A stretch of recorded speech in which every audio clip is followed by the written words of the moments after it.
Kiekvienas iš mūsų pastebėjome, kad laikas pradėjo labai greitai bėgti.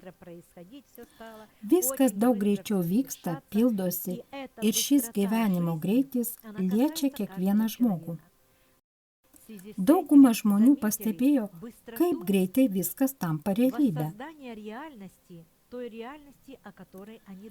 Žmonės kalba apie tai, kad mes nespėjame pagalvoti, kaip viskas greitai vyksta mūsų gyvenime.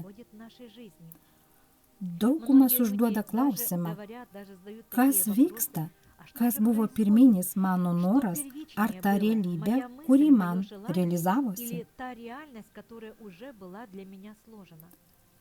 Kadangi mūsų mintis yra kvantinė dalelytė ir realybė susideda iš kvantinių dalelių, viskas vyksta vienu metu visose realybės lygiuose. Dėka atsiradusios naujos laiko realybės būsenos ir jūsų gyvenimo matavimo vieneto, visi procesai vyksta daug greičiau. Viskas, ką matote aplink save, vyksta žymiai greičiau ir tai liečia kiekvieną žmogų.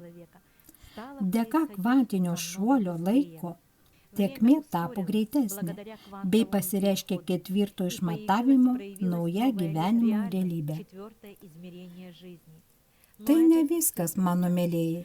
Kuomet dar buvo trečias išmatavimas šioje planetoje, buvo sukurta taip vadinama matrica. Matrica tai kolektyvinio nesąmoningumo gyvenimo programa, prie kurios yra pajungtas kiekvienas nesąmoningas žmogus.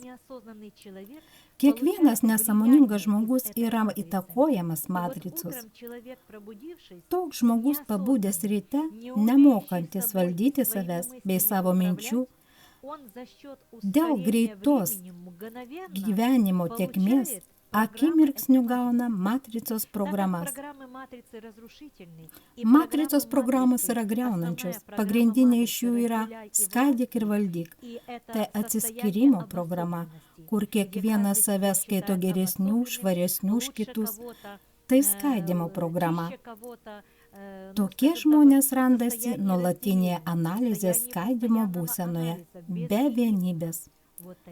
Esant greitai laiko tėkmei, tokie žmonės labai stipriai yra įtakojami bei pažeidžiami matricos programomis, kadangi laiko tėkmė su kiekvienu mėnesiu metais tampa vis greitesnė ir pagreitina situacijas bei įvykius.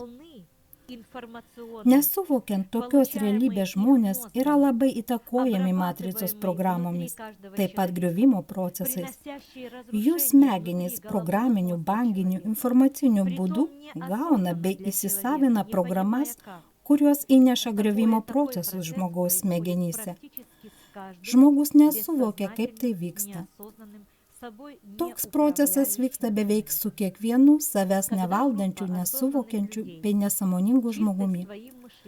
Kuomet grupė sąmoningų žmonių, kuriems būdingas tyras mąstymas, bendrauja tarpusavyje, gyvena vienoje šeimoje, nors ir yra skirtingose planetos kampeliuose, jie visgi gyvena kūrybingoje džiaugsmo, laimės ir supratimo būsenoje. Tokie žmonės tiki nuostabių rytojumi, nuostabių gyvenimų, bei kūrė puikų gyvenimą savo sąmonėje bei savo šeimose. Šie žmonės skleidžia banginį šviesos spinduliavimą. Šviesos banga paliečia tuos žmonės, kurie taip pat yra paieškos procese. Mano mėlėjai, tokiu būdu kūrybiški žmonės, mąstantis apie gėrį, kontroliuojantis save, turintis savo sąmonės šviesos jėgą, o žmogus ir yra sąmonė, jie spinduliuoja šviesą. Ta šviesa jau užpildo pasaulį, o pasaulis tokiu būdu išeina iš paklydimo bei atitrunka nuo matricos. Būtent taip ir vyksta, mėlėjai. Bet tai vyksta su tais žmonėmis, kurie sąmoningai gyvena šį gyvenimą.